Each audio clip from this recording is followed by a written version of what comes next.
Hey friends, welcome back to the channel. Are you wondering why your soap dispenser, after we ran it, still has soap in it? Why didn't it all come out? Why didn't it do a good job of washing? Here's the reason why right here. See this bowl? This bowl is preventing this sprayer. So these sprayers have a little hole. They have holes all over, but there are also holes at the very end. And that water needs to squirt up, needs to spray the door, and specifically it ends up spraying into this area here, which helps wash the soap out into where it's supposed to be. So why isn't it working correctly on this one? That's because my kids loaded the dishwasher. You cannot put something like this here.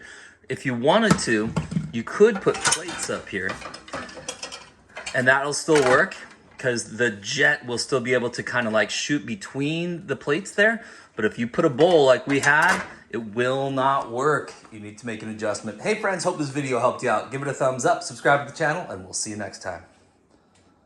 Sorry, Dad. Hey, you said say it, Sassy. Yeah, you said say something. You better than that. We're not really sorry. We just said that for the video.